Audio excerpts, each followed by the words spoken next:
नमस्कार प्यारे बच्चों, कैसे हैं आप लोग। मैं संजीव कुमार सिंधु सभी बच्चों का एजुकेशन मंत्रा पे स्वागत करता हूं। तो चलिए बच्चे शुरू करते हैं अपने रीजनिंग के सफ़र को। कल हम लोगों ने काफ़ी चीज़ें पढ़ी, कल एक ओवरव्यू लिया था इकोनॉमिक रिफॉर्म्स का। आज जो हम पढ़ने वाले हैं इकोनॉमिक रिफॉर्म्स के बारे में थोड़ा आगे पढ़ेंगे, एक एक चीज़ को काफ़ी डिटेल से पढ़ेंगे क्योंकि एग्जाम में यहाँ से क्वेश्चंस आ जाते हैं। ठीक है, चलो भाई शुरू करते हैं आज के अपने टॉपिक को। यहाँ से शुरू करेंगे बच्चे। बात है सबसे पहले इकोनॉमिक रिफॉर्म्स की। क्या थे इकोनॉमिक रिफॉर्म्स, जिसको हम आर्थिक सुधार बोलते थे? क्या मेन उद्देश्य था इनका? देश की आर्थिक स्थिति सही नहीं थी, लगातार घाटा होता जा रहा था, कीमतें लगातार बढ़ती जा रही थी, हमारा सामान दूसरे देशों में बिक नहीं रहा था, बिकेगा नहीं तो दूसरे देश की करेंसी नहीं आएगी, फॉरेन रिजर्व यानी विदेशी मुद्रा लगातार कम होती जा रही। ठीक है, इन सारी चीज़ों की वजह से अब हमें आर्थिक सुधार करने की जरूरत थी, जिसको इकोनॉमिक रिफॉर्म्स कहा गया। इसके लिए हम पहुंचे वर्ल्ड बैंक के पास कि भाई साहब हमें लोन दे दो। $7 बिलियन का लोन दिया गया, लेकिन उन्होंने 3 कंडीशन रखी कि आप LPG ये 3 पॉलिसी अपने देश में लेके आएंगे तो ही हम आपको लोन देंगे। तो इकोनॉमिक रिफॉर्म्स के पीछे 3 चीज़ें थी।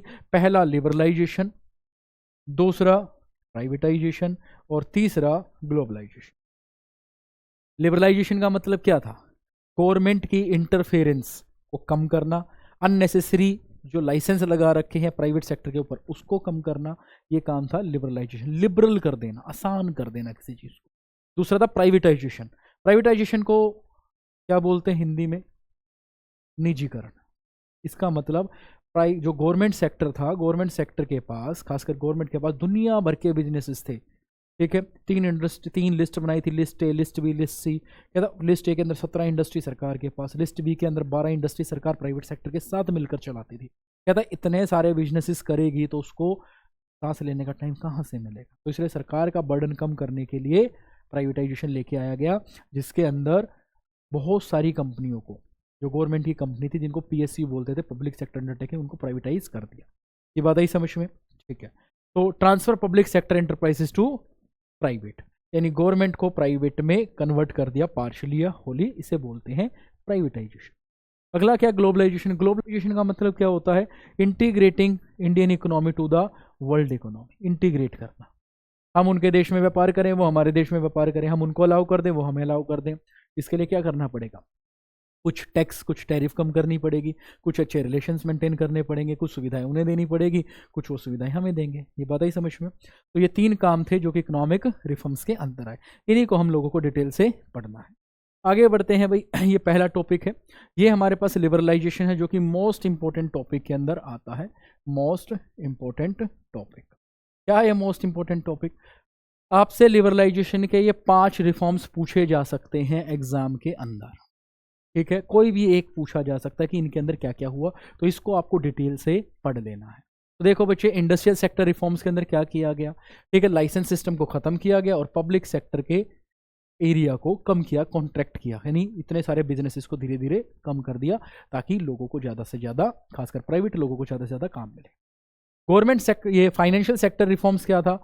फाइनेंशियल सेक्टर रिफॉर्म्स में बेसिकली मॉनेटरी और बैंकिंग पॉलिसीज में रिफॉर्म किया गया था। ठीक है, RBI जो था, इसके अंदर डिटेल्स हम पढ़ेंगे। RBI जो था उसको क्या किया गया? रेगुलेटर से फैसिलिटेटर बना दिया। कई बार ये कोटेशन में आ जाती थी कि RBI को रेगुलेटर से फैसिलिटेटर बना दिया गया। इसके बारे में बताइए कहाँ आता है? फाइनेंशियल सेक्टर रिफॉर्म्स के अंदर। टैक्स रिफॉर्म्स क्या होते हैं? टैक्स स्ट्रक्चर को ठीक करना। टैक्स 2 टाइप का होता है, डायरेक्ट और इनडायरेक्ट, उसको ठीक करना ही टैक्स रिफॉर्म्स कहलाता है। ठीक है, ये टैक्स रिफॉर्म्स के अंदर चीज़ आई। टैक्स को इतना सिंपल कर दिया कि लोग खुद ही कैलकुलेट कर पाएंगे और खुद ही उसको पे कर पाएंगे। इससे टैक्स पे करने की जो कैपेबिलिटी थी वो लोगों की बढ़नी शुरू होगी, और इजी बना दिया तो लोग टैक्स भी पे करना शुरू कर दिया लोगों ने। अगला था foreign exchange reforms. Foreign exchange reform के अंदर बेसिकली क्या किया गया? फॉरेन इन्वेस्टमेंट को अलाउ किया गया। पहले 40% तक ही इन्वेस्टमेंट अलाउ थी, लेकिन अब इसको 51% तक अलाउ कर दिया। 51% तक इन्वेस्टमेंट अलाउ करने का मतलब क्या है बच्चों? 51% तक अलाउ करने का मतलब है कि ओनरशिप एक तरीके से प्राइवेट कंपनी दूसरे देश की कंपनियों को दे दी जाए। ठीक है, फिर भी गवर्नमेंट ने इसको अलाउ किया। ठीक है, अगला था trade and investment policy reforms, जिसके अंदर सबसे पहले टैरिफ को कम किया गया, लाइसेंस को कम किया गया, खासकर जो इंपोर्ट और एक्सपोर्ट पे लगते थे, ताकि इंटरनेशनल ट्रेड ज़्यादा से ज़्यादा अच्छे से हो सके। और एक इंपॉर्टेंट काम, डीवैल्यूएशन की गई। रुपए की परचेजिंग पावर को कम कर दिया, जिससे विदेशी मुद्रा यानी जो फॉरेन एक्सचेंज है, फॉरेन करेंसी है, उसकी परचेजिंग पावर बढ़ गई और वो हमारे देश से ज़्यादा व्यापार करे। टोटली बेसिकली ये 5 रिफॉर्म से, इन 5 में से कोई भी एक आपसे पूछा जा सकता है। इनको अब डिटेल से हम कवर करना शुरू करते हैं। चलिए बच्चे अब आगे, ठीक है, आगे बढ़ते हैं जरा। ये देखो नेक्स्ट, लिबरलाइजेशन क्या होता है बच्चे? लिबरलाइजेशन अभी थोड़ी देर पहले ही हमने पढ़ा था कि लिबरलाइजेशन के अंदर ये 5 चीजें कवर की जाती हैं और इसका प्रॉपर हम लोगों ने एक फ्लो चार्ट भी देख लिया था। आगे बढ़ते हैं तो सबसे पहला इंडस्ट्रियल सेक्टर रिफॉर्म्स करते हैं। इंडस्ट्रियल सेक्टर रिफॉर्म के अंदर टोटल 5 काम किए सरकार ने। कितने काम? 5। ठीक है, क्या क्या काम किया? सबसे पहले इंपोर्ट की फ्रीडम दी गई। क्या दी गई? इंपोर्ट की फ्रीडम, खासकर कैपिटल गुड्स, कि दूसरे देशों से पहले कैपिटल गुड्स नहीं आ सकते थे, अब कैपिटल गुड्स के लिए अलाउ किया गया कि हम लोग दूसरे देशों से कैपिटल गुड्स खरीद सकते हैं। दूसरा, कैपेसिटी एक्सपेंशन। ठीक है, पहले बहुत सारे रूल एंड रेगुलेशन लगाए जाते थे, बैरियर लगाई जाती थी, इवन क्या प्रोडक्शन करना है, कैसे प्रोडक्शन करना है, किसके लिए प्रोडक्शन करना है, कितना प्रोडक्शन करना है, कब करना है, क्या प्राइस होगा, कितनी कॉस्ट होगी, कितना प्रॉफिट रखोगे। ठीक है, ये सारी की सारी चीज़ें सरकार के इंटरवेंशन के बिना नहीं फाइनल होती थी। अब ये जो प्रोडक्शन कैपेसिटी है, अब प्रोड्यूसर खुद कर सकता। ठीक है, तो ये इसके अंदर छूट दी गई। इसके अलावा अबोलिशन ऑफ लाइसेंस, सबसे इंपॉर्टेंट चीज़ तो ये थी कि लाइसेंस सिस्टम को ख़त्म किया गया। क्या कर दिया? लाइसेंस सिस्टम को ख़त्म। कुछ इंडस्ट्री को छोड़कर बाकी सबसे लाइसेंस हटा दिए गए। विदाउट एनी लाइसेंस अब काम शुरू कर सकते थे। Public sector contraction, public sector का जो एरिया था, यानी हर जगह गवर्नमेंट ही काम कर रही थी, उसको छोटा किया गया, कम किया गया, ताकि प्राइवेट लोगों को थोड़ा काम मिल सके और सरकार के ऊपर से बर्डन कम हो सके। और last, D reservation of areas.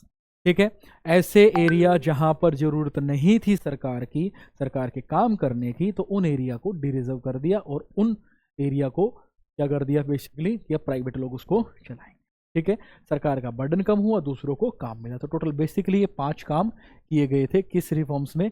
Industrial sector, यानी औद्योगिक क्षेत्र संबंधी सुधार ये हुए थे। ये बात आ रही है बच्चे समझ में? पक्का? ठीक है, अब बढ़ते हैं आगे, दूसरे रिफॉर्म की बात करते हैं। सेकंड है financial sector reforms. Financial sector reforms में बेसिकली मॉनेटरी और बैंकिंग पॉलिसीज आती हैं। ठीक है, ये बात आ रही है समझ में? तो इसके लिए सबसे पहले रेगुलेटरी फ्रेमवर्क बनाया गया, खासकर बैंकिंग सिस्टम। ठीक है, खासकर जो हमारे पास आरबीआई है, आरबीआई का जो रोल है वो रेगुलेटर से फैसिलिटेटर में कन्वर्ट कर दिया। वो फैसिलिटी देगा, वो रेगुलेट नहीं करेगा। दूसरा, नॉन बैंकिंग इंस्टीट्यूशन की शुरुआत की गई कि सिर्फ बैंकिंग इंस्टीट्यूशन ही इतना सफिशिएंट नहीं था, अब नॉन बैंकिंग इंस्टीट्यूशन भी हमारे देश में आ गए, ताकि प्राइवेट लोन भी लोगों को मिल सके। इंटरेस्ट रेट बढ़ाई गई, जिससे लोग सेविंग और इन्वेस्टमेंट कर सके, खासकर सेविंग की तरफ रुझान लोगों का बढ़ना शुरू हो सके।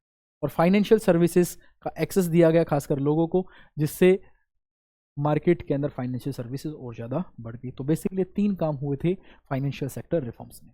आगे बढ़ते हैं, अगला है टैक्स रिफॉर्म्स। टैक्स रिफॉर्म का मतलब है जो सरकार की एक तरीके से पॉलिसी है, गवर्नमेंट को इनकम कहाँ से मिलता है, रिवेन्यू कहाँ से मिलती है, टैक्स सिस्टम से, उसके अंदर क्या सुधार किए गए। डायरेक्ट और इनडायरेक्ट टैक्स 2 टैक्स होते हैं। डायरेक्ट टैक्स वो होता है जिसके ऊपर लगाया जाए वही पे करे, उसका बर्डन किसी और के ऊपर स्विच नहीं किया जा सकता। और इनडायरेक्ट टैक्स वो टैक्स होता है, ठीक है, लगाया एक पे जाता, पे कोई और करता है।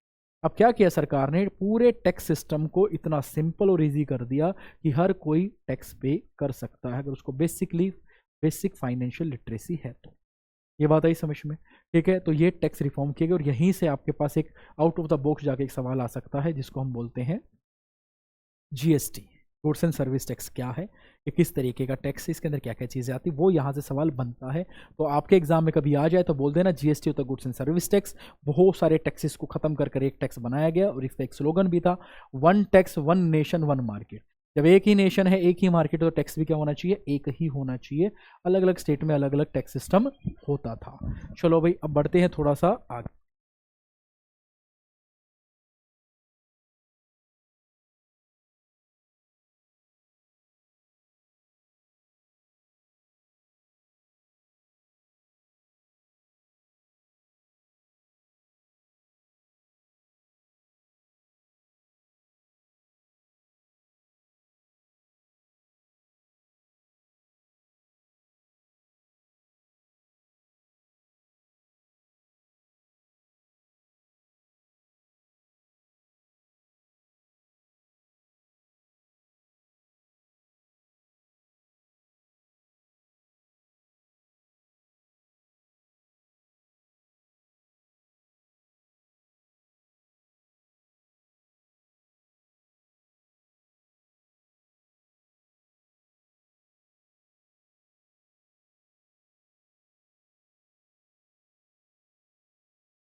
तो चलो बच्चे एक बार देखते हैं टैक्स रिफॉर्म के बारे में। सबसे पहले टैक्स रिफॉर्म से क्या फ़ायदा हुआ। एक तो जब इजी होने की वजह से लोगों ने टैक्स पे करना शुरू कर दिया, इससे गवर्नमेंट का रिवेन्यू जनरेट होना शुरू हो गया। टैक्स रेट को एडजस्ट किया गया अकॉर्डिंग टू द स्लैब, ठीक है। जिसकी इनकम कम है उसको कम टैक्स देना, ज़्यादा है तो ज़्यादा देना है, तो उनके ऊपर बर्डन भी नहीं पड़ेगा। और टैक्स बेस का एक्सपेंशन किया गया, यानी स्लैब रेट लगाए गए। दूसरा जो है कि इसका कोई भी एडवर्स इंपैक्ट नहीं पड़ा। जब एडवर्स इंपैक्ट नहीं पड़ेगा तो इकोनॉमिक वेलफेयर होगा, साथ में प्रोडक्शन की स्टेबिलिटी बनी रही। ये बात आई समझ में। आगे अगर देखें हम लोग, इसके अंदर क्या करा, गवर्नमेंट का एक्सपेंडिचर कम से कम होगा। एक्सपेंडिचर कम है, इनकम बढ़ रही है, तो ऑटोमेटिकली सरकार का फायदा होना है। एक तो स्पेंडिंग कट की गई, यानी गवर्नमेंट जो बड़े बड़े खर्चे कर रहे थे उसको कम किया गया। कैसे कम किया गया, देखो सिंपल सी बात है। पहले 10 बिजनेस चल रहे थे, 10 बिजनेस में से 5 प्राइवेट लोगों को दे दिया, भाई अब तुम लाइसेंस ये काम शुरू कर सकते हो। प्राइवेट अच्छा कर रहे हैं तो सरकार क्यों इंटरफेयर करे उधर, ठीक है। सरकार इंपॉर्टेंट बिजनेस सरकार ने रखे, बाकी जो ज़्यादा इंपॉर्टेंट नहीं थे या जिसमें सरकार की इंटरफेरेंस होने की जरूरत नहीं थी वो सरकार ने हटा दिए, इसलिए गवर्नमेंट का खर्चा बच गया। तो गवर्नमेंट के खर्चे यानी रिवेन्यू और एक्सपेंडिचर की नीति को फिस्कल नीति बोलते हैं। और अभी फिलहाल टैक्स जो रिफॉर्म है वो गवर्नमेंट की इनकम वाली नीति यानी रिवेन्यू वाली नीति है। ये बात आई समझ में। चलो आगे बढ़ते हैं थोड़ा सा आगे। अब है foreign exchange reforms. Foreign exchange reforms में देखो, फॉरेन एक्सचेंज का मतलब है फॉरेन करेंसी, उससे रिलेटेड बेसिकली 3 काम किए। सबसे पहला तो इंटरनेशनल कॉम्पिटिटिवनेस को बढ़ाया, उसके लिए क्या करा, फॉरेन इन्वेस्टमेंट को प्रमोट किया। तो 40% से लेकर 51% तक वो हमारे देश में इन्वेस्टमेंट कर सकते हैं। इसका मतलब उनको मालिकाना हक मिल सकता है किसी एक कंपनी का, अगर उसने इंडिया किसी कंपनी का 51% शेयर खरीद लिए तो फिर वो यहाँ से अच्छा खासा प्रॉफिट भी कमा सकती है। हमें फ़ायदा क्या होगा, हमारे देश के लोगों को काम मिलेगा, ठीक है, उन्हें प्रॉफिट मिलेगा, ठीक है, तो हमारे देश का ग्रोथ होना शुरू हो जाएगा। दूसरा एक फ़ायदा और होगा कि अगर दूसरे देश की कंपनी आएंगी तो मॉडर्न टेक्नोलॉजी आएगी, हम टेक्नोलॉजी से अपडेट होंगे, अपग्रेड होंगे, तो ये सारे के सारे फायदे हमें होने वाले हैं। इतनी बात आई समझ में। चलो भाई अब बढ़ते हैं थोड़ा सा और आगे। अब जो हम पढ़ेंगे trade and investment policy reforms. Trade and investment policy reform, इसमें बेसिकली 4 काम किए। सबसे पहले जितनी रिस्ट्रिक्शंस थी उनको कम किया, खासकर की जो क्वांटिटिव रिस्ट्रिक्शन थी इंपोर्ट और एक्सपोर्ट, कुल मिला के इंपोर्ट एक्सपोर्ट की ड्यूटीज़ को कम कर दिया। जो यहाँ पर एक्स्ट्रा टैरिफ लग रही थी उसको कम किया, ताकि बिजनेस अच्छे से हो सके, खासकर इंटरनेशनल बिजनेस अच्छे से हो सके। दूसरा टैरिफ को कम किया गया। सिंपल सी बात है, अगर हम किसी प्रोडक्ट के ऊपर टैरिफ जो टैक्स जो हमने लगा रखा है इंटरनेशनल प्रोडक्ट के ऊपर, उसको अगर हम कम करते हैं, उसको अगर हम कम कर देते हैं तो ईजिली वो देश हमारे देश में सामान ज़्यादा बेचेगा और हमारे इंटरनेशनल रिलेशन अच्छे हो जाएंगे। अगला था इंपोर्ट लाइसेंस को हटा दिया गया। इंपोर्ट लाइसेंस को हटाने से, इंपोर्ट का मतलब दूसरे देश से जब सामान खरीद रहे हैं हम लोग, ठीक है, कैपिटल गुड्स खरीदो और अपने देश में सामान बना के बेचो, इससे 2 फायदे होंगे, इनकम जनरेट होगी, जीडीपी भी बढ़ेगी, पर कैपिटल इनकम भी बढ़ेगा और देश की ग्रोथ होगी, क्योंकि आपको टेक्नोलॉजी और लेटेस्ट चीज़ें मिल रही हैं। एक्सपोर्ट ड्यूटी को भी कम करा, तो इंपोर्ट ड्यूटी कम करी, एक्सपोर्ट ड्यूटी कम करी, टैरिफ कम कराए, अननेसेसरी जो रिस्ट्रिक्शंस थी उन सबको हटा दिया। ये किससे रिलेटेड है, सारे के सारे trade and investment policy reforms से। समझ में आई बच्चे ये बात। चलो अब बढ़ते हैं थोड़ा सा आगे। अब बात करते हैं प्राइवेटाइजेशन। प्राइवेटाइजेशन का मतलब क्या है, सरकार के वो बिजनेसेस जो लॉस में जा रहे हैं आप उनको बेच दो, और बेचने के लिए आप क्या कर सकते हो, 50% से कम बेचना और 50% से ज़्यादा बेचना, ठीक है। एक आप 100% बेच सकते हो और एक पार्शली बेच सकते हो। अगर आपने पार्शली किसी चीज़ को बेचा है तो उसको हम बोलते हैं माइनॉरिटी सेल, और फुली अगर किसी चीज़ को बेच दिया है उसको बोलते हैं स्ट्रेटेजिक सेल, ठीक है। इतनी बात आई समझ में। क्योंकि 51% से ज़्यादा अगर आप बेच देते तो सारा मैनेजमेंट, सारा कंट्रोल किसके पास चला जाता है, प्राइवेट सेक्टर के पास चला जाता है।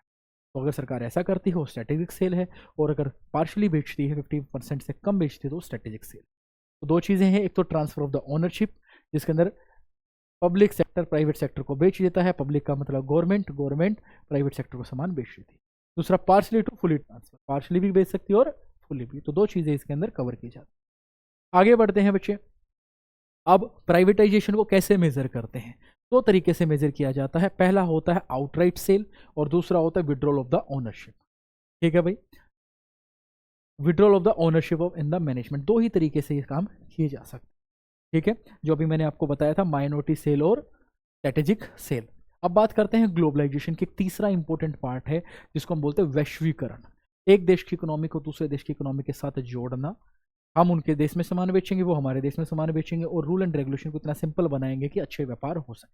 हमारे देश में जो एक्सेस बन रहा है उसको दूसरे देश में बेच देंगे, दूसरे देश में जो एक्सेस बन रहा है वो हमारे देश में बेच देंगे। तो इससे म्यूचुअल अंडरस्टैंडिंग और म्यूचुअल नीड एक दूसरे की पूरी हो सकती है। और इसके लिए बेसिकली हमें क्या करना पड़ेगा, ग्लोबल मार्केट से इंटीग्रेट करना पड़ेगा, उनके साथ जुड़ना पड़ेगा। क्या फायदे होंगे, एक तो इकोनॉमिक कोलेब्रेशन होगा, ठीक है, दूसरा इंटर कनेक्टेडनेस आएगी, एक दूसरे से जुड़े हुए महसूस करेंगे, नई टेक्नोलॉजी से अपडेट रहेंगे और मॉडर्न टेक्नोलॉजी हमारे पास आ जाएगी। जो टेक्नोलॉजी दूसरे देश वाले लोग यूज़ कर रहे हैं वही टेक्नोलॉजी हम भी यूज़ करना शुरू कर देंगे, तो अपडेटेड और अपग्रेडेड हम रहेंगे। तो ये बेसिकली इसका फ़ायदा है, जो पूरे देशों में जो टेक्नोलॉजी चल रही है वो हमारे पास भी हो। तो ये फ़ायदा था ग्लोबलाइजेशन का। आगे बढ़ते हैं बच्चे, अब ग्लोबलाइजेशन को प्रमोट करने के लिए, ठीक है, कौन कौन सी स्ट्रेटेजी यूज़ की गई, ठीक है, policy strategies to promote the globalisation. सबसे पहले इक्विटी लिमिट इंक्रीज की गई। इक्विटी लिमिट इंक्रीज की किस चीज़ की, कि कोई भी हमारे देश के अंदर किसी बिजनेस में एफडीआई करता है, फॉरेन डायरेक्ट इन्वेस्टमेंट करता है, तो 40% से 51% तक उसको बढ़ा दिया। पार्शली कन्वर्टिबिलिटी, ठीक है, अलाउ कर दिया limited exchange of currency. Currency का जो एक्सचेंज होता है उसको आप पार्शली कन्वर्ट करवा सकते हो दूसरे देश की करेंसी में। लॉन्ग टर्म ट्रेड पॉलिसी बना सकते थे। अगर लॉन्ग टर्म ट्रेड पॉलिसी बना दी तो क्या होगा, स्टेबिलिटी आएगी। क्या होगी, स्टेबिलिटी आएगी और ज़्यादा से ज़्यादा व्यापार बढ़ेगा, ठीक है। अगर किसी देश के अंदर पॉलिटिकल स्टेबिलिटी है तो व्यापार भी बढ़ेगा और लॉन्ग टर्म की पॉलिसी बनेगी, और अगर वो स्टेबिलिटी नहीं है तो लॉन्ग टर्म की पॉलिसी नहीं बनेगी। आगे बढ़ते हैं, अगला देखते हैं टैरिफ रिडक्शन। टैरिफ को कम किया गया। टैरिफ क्या होते हैं कि इंटरनेशनल प्रोडक्ट पर लगने वाले टैक्स को टैरिफ बोलते हैं, उनको कंट्रोल किया गया, उनको कम किया गया। और कम करने से क्या फायदा होगा, इंटरनेशनल ट्रेड बढ़ेगा, अंतर्राष्ट्रीय व्यापार बढ़ेगा। और लास्ट जो है, जो क्वांटिटिव रिस्ट्रिक्शन लगा रखी थी उनको कम कर दिया गया, चाहे इंपोर्ट ड्यूटी हो, चाहे एक्सपोर्ट ड्यूटी हो, चाहे टैरिफ्स हो, इन सारी की सारी रिस्ट्रिक्शन को हटा दे, जिसका अंदर कोटा होता है। क्या होता है, कोटा। रिस्ट्रिक्शन का मतलब क्या होता है, कोटा को हटा देना। अब सिंपल सी बात, कोटा हटा दिया जाएगा तो आप ज़्यादा से ज़्यादा व्यापार कर पाएंगे विदाउट एनी लिमिट। आगे बढ़ते हैं बच्चे, अब देखते हैं अगला है positive effect of LPG policy. अब ये जो 3 पॉलिसी हमने पढ़ी, लिबरलाइजेशन, प्राइवेटाइजेशन, ग्लोबलाइजेशन, क्या इसके कोई पॉजिटिव फायदे भी रहे? पूरा चैप्टर हमने पढ़ लिया, तो आप ही बताओगे। तो जो हमने स्टार्टिंग में नुकसान पढ़े थे कि रिफॉर्म्स आने के पीछे रीजन क्या थे, वही चीज़ें ठीक हो जाएंगी। क्या था, घाटा हो रहा था तो घाटा सुधर गया होगा, घाटा कम हो गया होगा, ठीक है। बैलेंस ऑफ जो पेमेंट था वो डेफिसिट में जा रहा था, हो सकता है वो बैलेंस में आ गया हो, या जो हम लोन ले रहे थे वो कम हो गए हो, फिजिकल डेफिसिट कम हो गया हो, महंगाई पर कंट्रोल आ गया हो। ये सारे के सारे फायदे हो सकते हैं। एक बार जरा देखते हैं, ध्यान से देखो। तो सबसे पहले इन्फ्लेशन को कंट्रोल किया गया, महंगाई दर को क्या किया गया, कंट्रोल। ये बात आ रही समझ, महंगाई क्या की गई, कंट्रोल में आ गई। धीरे धीरे उसका जो रेट था, इन्फ्लेशन रेट, वो क्या हो गया, कम। फॉरेन एक्सचेंज रिजर्व लगातार बढ़ रहा था, क्योंकि हमारा व्यापार बढ़ने लग गया, हमारा एक्सपोर्ट बढ़ने लग गया, और एक्सपोर्ट बढ़ेगा तो दूसरे देश की करेंसी भी हमारे देश में ज़्यादा है। फिजिकल डेफिसिट को कंट्रोल किया गया, वो धीरे धीरे कम होने लग गया। फिजिकल डेफिसिट का मतलब सीधा सा है लोन और बोरिंग।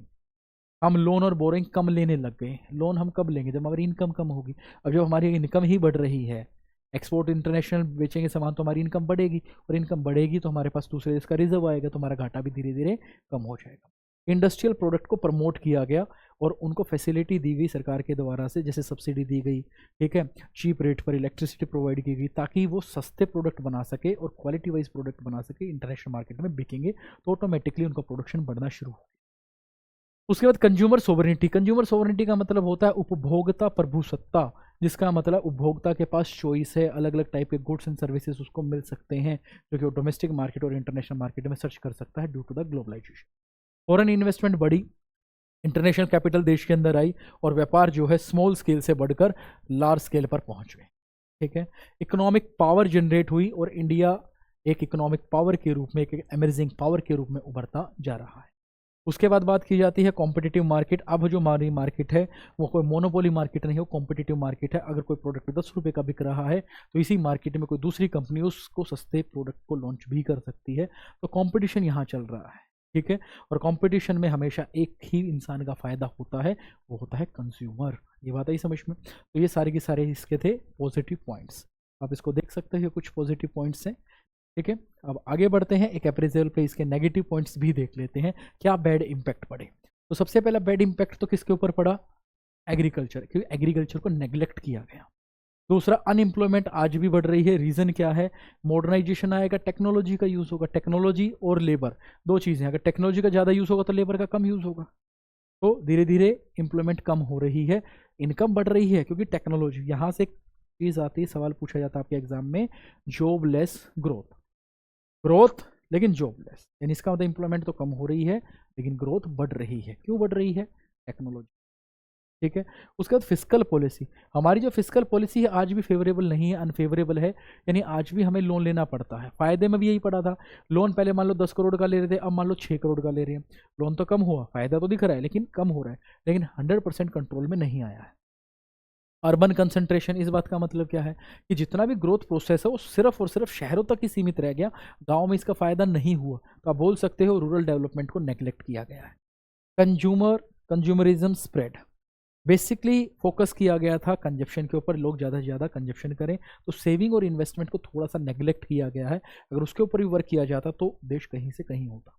इसके अलावा बात की जाए इंडस्ट्रियल स्लो डाउन, इंडस्ट्री जो है वो काफ़ी स्लो हुई, क्योंकि इंडस्ट्री सेक्टर में ग्रोथ होने में बड़ा टाइम लगा और लगेगा भी, क्योंकि ये पॉलिसी आने के बाद भी जो डोमेस्टिक इंडस्ट्री वो अच्छे से ग्रो नहीं कर पाई। क्योंकि अगर हम कोई प्रोडक्ट 10 रुपये का बनाते हैं तो वही इंटरनेशनली वो सस्ता मिल जाता है, 6-7 रुपये का मिल जाता है, तो डोमेस्टिक में वो प्रोडक्ट बनाने का कोई फ़ायदा ही नहीं है।